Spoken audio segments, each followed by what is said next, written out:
So guys, get hyped for NightEnD versus Nerchio, Protoss versus Zerg, starting map Dust Towers. This is a best of 3, so we have a nice series where you can adapt to your opponent.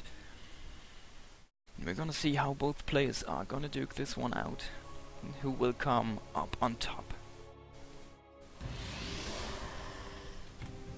Okay, so in the top right position, playing as the red Protoss on Dusk Towers, it is NightEnD. And in the bottom left position, on the very same map, it is our Zerg player Nerchio, playing from Poland.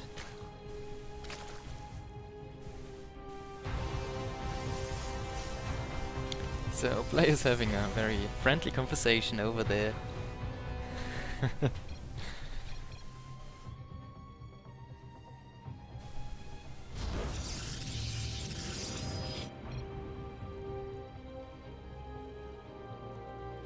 Both players going for the rather normal opening so far. Well, NightEnD is gonna skip the gas again and will go for a very quick nexus after the gateway, I guess. On the other side of things, we got just a hatchery first into the pool, and we're gonna see if Nerchio is gonna approach this gasless or not. There shouldn't be any problems though if he doesn't go for any gas, as NightEnD simply isn't going for any aggression himself, so...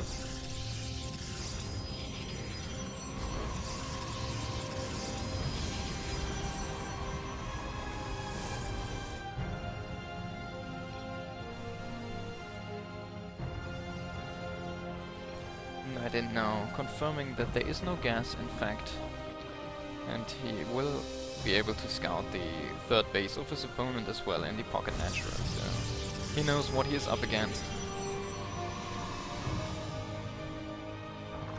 And well, but there isn't really much both players can do at this point. They acknowledge that as well and are just chatting.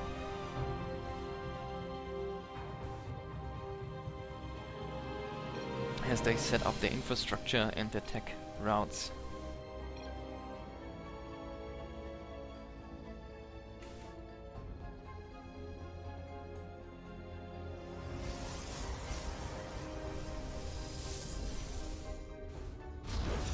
Okay, so finally we got something at our hands worth noting. So, we have a Stargate in play for NightEnD. He's looking for some pressure with an Oracle probably, and we're gonna see if he where he wants to go from that point on, if he goes into more Oracles or if he goes into some Phoenixes for harassment and to shut down the vision of his opponent, or if he maybe want to go for a Void Ray or two for some strange kind of push. Yeah, well, the early game is almost over, so I guess that it's gonna be a mid-game push if he wants to go for that. But most likely Oracle, no, a Phoenix actually to start things off. So we will go Overlord hunting in the beginning, try to to eat up the vision of his opponent, shut down everything out on the map. There are quite some Overlords straying away from Nerchio's base so far, and NightEnD should get any of them, or should get all of them actually.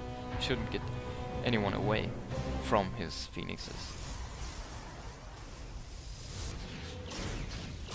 So, on the other side we got a Roach Warren coming up. I guess it is yet for safety measures, or right now for safety measures only, as there isn't a layer. He's simply gonna drone up a little bit more, but he wants this tech to be opened up if there was some kind of pressure coming from NightEnD his way on the ground as well.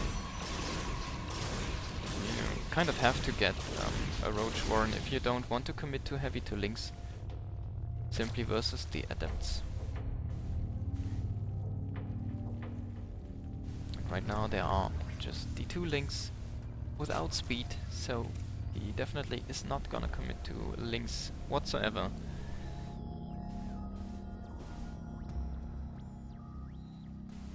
I'm going into the lair right now.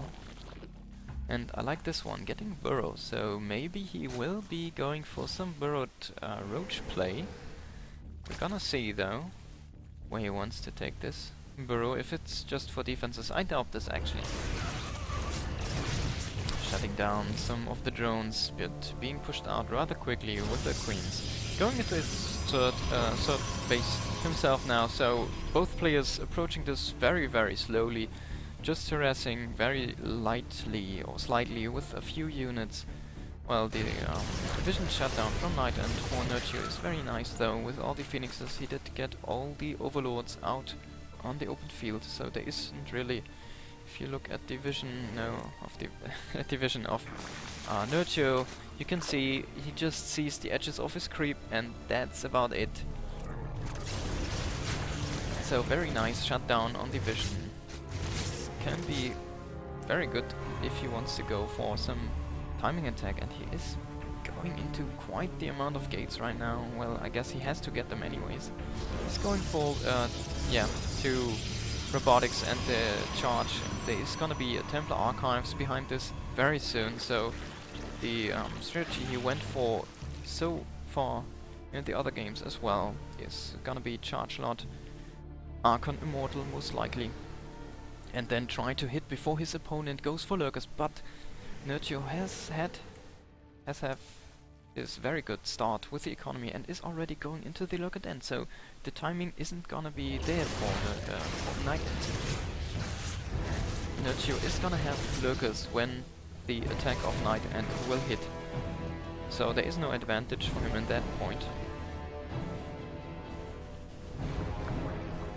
We're gonna see if he just wants to outmaneuver the lurker army or how he is gonna approach it from that point on. Charge lot Archon Immortal is rather nice actually with lurker based composition, so he is gonna be able to trade okay-ish, I guess. With the Phoenixes definitely he has the opportunity to pick up any lurkers midway combat and just simply deny the damage they deal, which can be very, very good if they aren't sniped by the Hydras, or if they simply can manage to take out lurkers for the whole period of the graviton beam time. It is 7 seconds. This can be very, very big in a fight. As we say that though, we have quite some lurkers being moved in right now, 8. And we're gonna see if Nerchio is trying to go for some pressure himself, or if he still isn't comfortable and just making them for defense purposes. He knows his opponent army should be, or what it should be around at this site.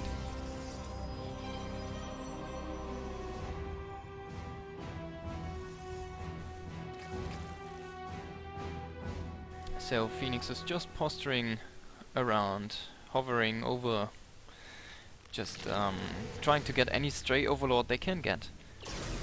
And there are 2 overlords making their way over. Very, very slow game actually. I'm surprised by the lack of pressure both players are putting on each other. This is the only pressure force this has been. If you look at the units killed, workers killed, just NightEnD didn't kill anything at all, and mostly with the Phoenixes. 3, 2 and 6. So 12 kills on the Phoenixes and, well, 5 kills on other units. Not really, this is 9 minutes into a Legacy of the Void game. Very, very passive approach from both players. Maybe respecting each other a little bit too much. There have been definitely timings being missed for both players to try and pressure their opponents, but well, they simply go for the safe approach themselves, go for the heavy macro. And this is like a standoff. Now finally NightEnD is pushing back the creep. This is very, very good, because the creep obviously is the only vision source outside of his own base. And now finally we have some pressure coming in a Warp Prism with a ton of charge lots. They have +2, but +1/1 is on the other side, and we have the huge force of NightEnD charging into all these lurkers, but there are simply too many lurkers, shutting down this attack very heavily.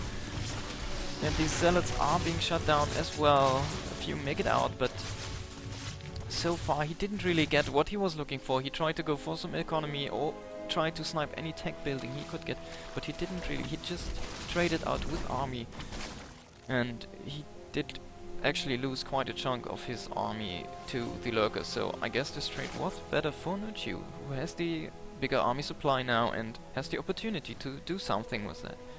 Maybe he tries to go over, push his opponent, as he has definitely enough forces to cover his lurkers. Going into even more lurkers right now.